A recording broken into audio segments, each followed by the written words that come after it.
أعوذ بالله من الشيطان الرجيم.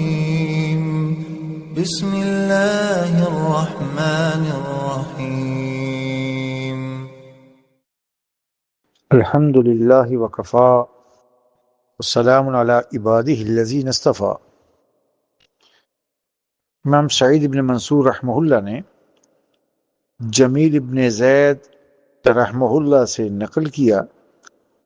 کہ رأیت ابن عمر رضی اللہ عنہما طاف بالبیت، کہ میں نے عبداللہ ابن عمر رضی اللہ عنہما کو دیکھا کہ وہ بیت اللہ کا طواف کر رہے تھے۔ فأقیمت الصلاۃ، اتنے میں جماعت کھڑی ہو گئی۔ فصلی مع القوم، تو حضرت نے طواف موقوف کیا، جماعت میں شریک ہو گئے۔ ثم قام، پھر جب جماعت ختم ہو گئی تو پھر کھڑے ہوئے۔ فبنا علی ما مضی من طوافہ، اور پھر باقی اپنا طواف مکمل کیا۔ تو بیت اللہ کے گرد 7 چکر لگانے کا نام طواف ہے، اور پے در پے لگاتار لگانا سنت ہے۔ لیکن اگر کسی عذر کی وجہ سے، جیسے نماز جماعت میں درمیان میں کھڑی ہو گئی، تو جہاں پر موجود ہیں وہیں پر رک جائے، نماز میں شریک ہو جائے، اور پھر اپنا نماز کے بعد 2 سنتیں بھی بے شک پڑھ لے، اور اس کے بعد طواف مکمل کر لے وہیں سے شروع کر اور طواف مکمل ہونے کے بعد اپنی پھر باقی کی نماز مکمل کرتا رہے۔ ہاں، اگر طواف کے دوران اس کا وضو ٹوٹ گیا تو پھر یقیناً طواف کے لیے وضو شرط ہے، تو ایسی صورت میں یہ طواف چھوڑ کر نکلے گا اور جا کر وضو کر آئے گا۔ اب اگر تو یہ اس کے 4 چکر ہو چکے تھے،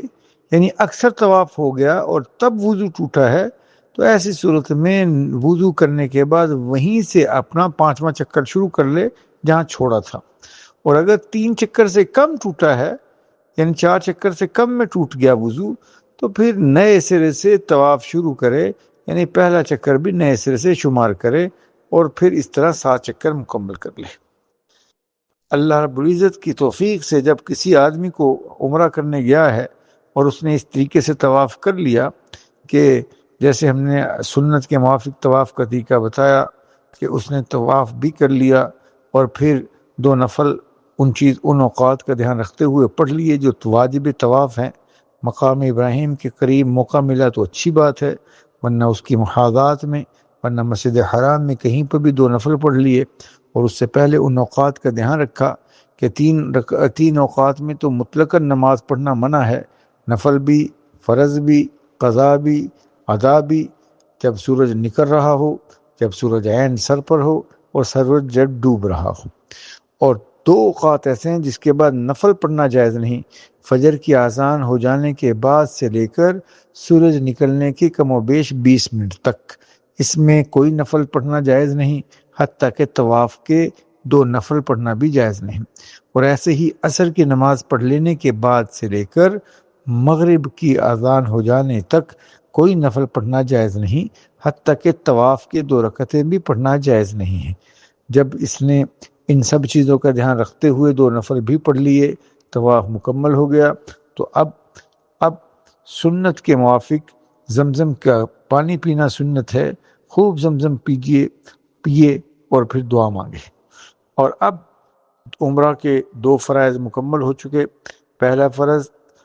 3 چیزوں کا مجموعہ تھا، احرام کی چادریں پہننا ہے مرد کے لیے، تلبیہ پڑھنا ہے اور نیت کرنا ہے۔ یہ پہلا فرض ہے جو عمرہ کرتا ہے اس کے لیے یہ پہلا فرض۔ اور دوسرا فرض بیت اللہ کے گرد 7 چکر لگانا ہے، جس کو ہم طواف کہتے ہیں۔ جب یہ طواف مکمل ہو گیا، 2 نفل مکمل ہو گئے، پڑھ لیے، اس کے بعد زمزم بھی پی لیا، اب سعی کرنی ہے جو واجبات طواف میں سے ہیں، کہ عمرہ کے واجبات میں سے 2 واجبات ہیں۔ پہلا واجب کیا ہے؟ صفا اور مروہ کے درمیان 7 چکر لگانا ہے۔ تو لہذا صفا اور مروہ کے درمیان مخصوص طریقے پر 7 چکر لگانے کو سعی کہتے ہیں، اور سعی کرنا یہ واجب ہے، یہ عمرہ کے لیے واجب ہے۔ چنانچہ حضرت امام مسلم رحمۃ اللہ علیہ نے حضرت عائشہ صدیقہ رضی اللہ تعالی عنہ کی رائے اور ان کا قول نقل کیا ہے، قل حضرت کہ اماں جان نے فرمایا کہ بلکہ اماں جان سے عروہ رحمہ اللہ نے اماں جان سے عرض کی کہ میرا خیال یہ ہے، انی لاظن رجلا لو لم يطوف بین الصفا والمروہ ما ضرہ قالت لما، کہ میں نے عرض کیا کہ اگر کوئی شخص صفا اور مروہ کے درمیان سعی نہ کرے تو کوئی بات نقصان نہیں دے گی۔ تو اماں جان نے پوچھا یہ تم کیسے کہہ رہے ہو؟ قلت، میں نے کہا لأن اللہ تعالی یقول، کیونکہ قرآن میں اللہ نے فرمایا ان الصفا والمروہ من شعائر اللہ، کہ صفا اور مروہ اللہ کی نشانیاں ہیں۔ فمن حج البیت او اعتمر، پس جو بیت اللہ کا حج کرے یا عمرہ کرے، فلا جناح علیہ، اس پر کوئی گناہ نہیں، ان یطوف بہما، کہ ان دونوں کے درمیان میں چکر لگائے۔ تو اس وجہ سے اللہ کہہ رہے ہیں کوئی گناہ نہیں، تو پھر معلوم ہوا کہ لازمی تو نہ ہوئی۔ فقالت، اماں جان نے ارشاد فرمایا کہ ما اتم اللہ حج امرئ ولا عمرتہ لم یطف بین الصفا والمروہ، اللہ کے بندے اللہ کسی شخص کا بھی نہ حج مکمل سمجھتے ہیں اور نہ اس کے عمرے کو سمجھتے ہیں جب تک کہ وہ صفا اور مروہ کے درمیان میں 7 چکر نہ لگا لے۔ وَلَوْ كَانَ كَمَا تَقُولُ، اور جو اندیشہ تمہیں ہوا ہے اور وہ آیت کا غلط سمجھنے سے ہوا، تو اگر تم یہ سمجھتے تو ایسے نہیں، اگر تمہاری والی بات ہوتی تو قرآن یہ کہتا فلا جناح علیہ اللہ یطوف بہما، کہ کوئی گناہ نہ ہوتا اگر یہ کہ وہ طواف نہ کرتا، لیکن اللہ نے یہ نہیں کہا کہ طواف نہ کرے یہ گناہ نہیں، بلکہ یہ کہا کہ کوئی صفا مروہ کے درمیان صحیح کرے تو گناہ نہیں۔ تو یہ بات اور ہے اور جو تم سمجھے وہ بات اور ہے۔ تو بہرحال جب بیت اللہ کا طواف کر لیا عمرہ کا، اس کے متصل بعد فوراً یعنی نفل پڑھے اور اس کے بعد پانی پیے اور فوراً صحیح کرے۔ یہ صحیح کرنا سنت ہے فوراً، لیکن لازم نہیں۔ اگر درمیان میں کوئی عذر پیش آ گیا تو عذر کی وجہ سے، تھکان کی وجہ سے فوراً بات نہ کر سکے، تھوڑا سا ریسٹ کر کے کر لے تو کوئی حرج کی بات نہیں۔ ہاں بغیر عذر کے تاخیر کرنا یہ مکروہ ہے۔ ہاں لیکن اس مسئلے کو بھی ذہن میں رہے، کیونکہ یہ واجب ہے، تو عمرہ کرتے ہوئے طواف کے بعد لیکن سعی سے پہلے ابھی یہ احرام میں ہے، کسی شخص کے لیے جائز نہیں کہ احرام کی پابندیوں سے کے خلاف ورزی کرے، وہ کوئی بھی پابندی ہو۔ چنانچہ امام بخاری رحمۃ اللہ علیہ نے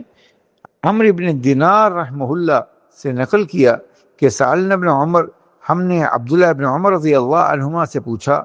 عن رجل طاف بالبیت فی عمرہ ولم یطوف بین الصفا والمروہ، کہ ایک آدمی نے بیت اللہ کا طواف تو کر لیا، عمرہ کا طواف تھا، بیت اللہ کا کر لیا، لیکن ابھی صفا اور مروہ کی سعی نہیں کی تھی، وہ اتا امراتہ، کہ وہ اپنے بیوی سے اس نے ضرورت پوری کر لی، اور فقال، تو آپ نے فرمایا قدم النبی صلی اللہ تعالی علیہ وسلم، تو عبداللہ ابن عمر رضی اللہ تعالی نے فرمایا کہ اللہ کے رسول صلی اللہ تعالی علیہ وسلم جب عمرہ کے لیے تشریف لائے تو آپ نے فطاف بالبیت سبعا، تو سب سے پہلے آپ نے بیت اللہ کے گرد 7 چکر لگائے، طواف کیا، وصلی خلف المقام، اور اس کے بعد 2 رکعتیں آپ نے پڑھیں مقام ابراہیم کے پاس، وطاف بین الصفا والمروہ سبعا،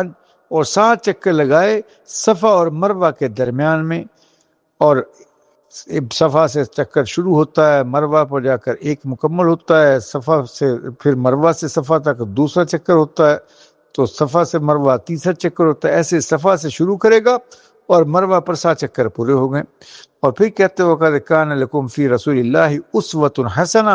حضور علیہ السلام کی سنت ہی ہے کہ آپ نے پے در پے اتصال کے ساتھ متصلاً فوراً طواف کے بعد صحیح کی ہے، تو ایسے ہی کرنا چاہیے۔ فسألنا جابر بن عبداللہ فقال لا يقربنها حتى يطوف بین الصفا والمروہ، تو جابر بن عبداللہ سے بھی یہی بات ہے کہ ایسا کرنا جائز نہیں ہے جب تک کہ کوئی شخص صفا اور مروہ کی سعی نہ کر لے، افعال عمرہ پورا نہ کر لے۔ تو معلوم ہوا سعی کرنا واجب ہے، اور یہ عمرہ کے لیے کہ واجبات میں سے ہے، اور طواف کے فوراً بعد صحیح کرے، اور یہی سنت ہے۔ تو صحیح، ہاں کے لیے بس مسئلہ یہ سمجھے کہ سعی کے لیے طہارت ضروری نہیں ہے، نہ وضو ہونا شرط ہے اور نہ ہی جنابت اور حیض سے پاک ہونا شرط ہے۔ ہاں بہتر یہ ہے کہ باوضو ہو، لیکن اگر کسی کا وضو نہیں ہے اور اس نے صفا اور مروہ کے درمیان میں 7 چکر لگا لیے یا جتنے بھی لگا لیے تو اس سے اس کی سعی معتبر سمجھی جائے گی، شمار ہو جائے گی، جبکہ طواف بغیر وضو کے جائز نہیں۔ ایسے ہی سعی کو صفا سے شروع کرنا اور مروہ پر ختم کرنا یہ لازم ہے، واجب ہے۔ اگر ایسا نہ کیا تو خلاف سنت ہوگا اور واجب چھوٹ جائے گا۔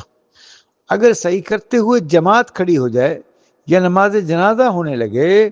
تو پھر سعی کو چھوڑ کر نماز میں شریک ہو جائے اور باقی کے پھیرے بعد میں پورے کر لیں۔ اب سعی کا طریقہ یہی ہے کہ جب بیت اللہ کے گرد 7 چکر لگا لیے اور 8ویں دفعہ بھی ہاتھ اٹھا لیا، 2 نفر پڑھ لیے، اس کے بعد اب حجر اسود کا استلام کرنا ہے کہ جیسے طواف میں کیا تھا۔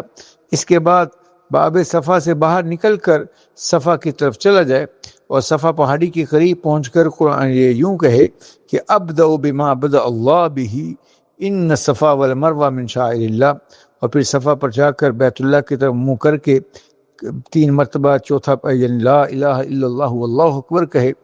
اور لا الہ الا اللہ وحدہ لا شریک لہ لہ الملک ولہ الحمد یحیی ویمیت وہو علی کل شیء قدیر، لا الہ الا اللہ وحدہ انجز وعدہ ونصر عبدہ وہزم الاحزاب وحدہ۔ چوتھا کلمہ پڑھنا سنت ہے، چوتھا کلمہ پڑھے اور اس کے بعد صفا سے مروہ کی جانب چل پڑے، اور راستے کے اندر وہ جو سبز لائٹیں آئیں گی، مرد وہاں ذرا تھوڑا سا تیزی سے دوڑیں گے، عورتیں اپنی رفتار کے ساتھ چلیں گی، عورتیں دوڑیں گی نہیں، کہ نبی علیہ السلام کی یہی تعلیم ہے،